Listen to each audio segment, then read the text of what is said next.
Hi అండి. Welcome to Shanti kitchen. ఈరోజు మనం కాకరకాయ టమాటా కర్రీ ఎలా ప్రిపేర్ చేసుకోవాలో తెలుసుకుందాం. ముందుగా కాకరకాయలు శుభ్రంగా కడుక్కొని పొట్టు గీరుకొని ఇలాగా ముక్కలుగా కట్ చేసి పక్కన ఉంచుకోవాలి. అలాగే బాండీలో నూనె వేసుకోవాలి. కొంచెం ఎక్కువే పడుతుందండి. 3 స్పూన్లు నూనె వేసుకొని నూనె కాగాక కాకరకాయ ముక్కలన్నీ అందులో వేసుకోవాలి.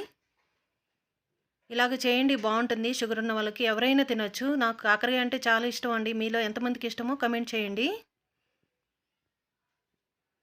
ఇలాగా పొడుగుగా కట్ చేసుకోవచ్చు, లేదా చిన్న చిన్నగా అయినా కట్ చేసుకోవచ్చు. నేను ఇక్కడ పెద్ద పెద్ద ముక్కలుగా కట్ చేశానండి. తర్వాత ఉప్పు వేసుకోవాలి. 1 స్పూన్ ఉప్పు వేసాను. ఒకసారి కలబెట్టుకోవాలి. కలుపుకొని మూత పెట్టుకోవాలండి.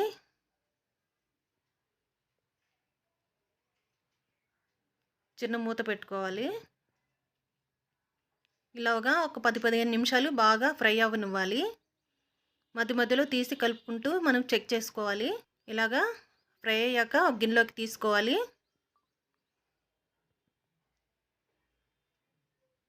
అదే నూనెలో తాలింపు గింజలు, 2 పచ్చిమిర్చి, అలాగే ఉల్లిపాయ ముక్కలు కూడా వేసుకోవాలి.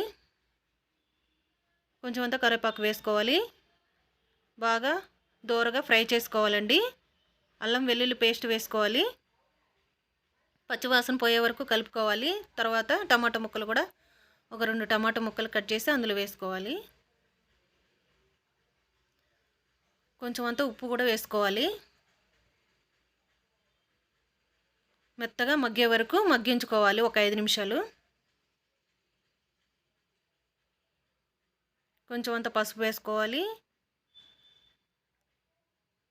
అలాగే 1 స్పూన్ కారం వేసుకోవాలి.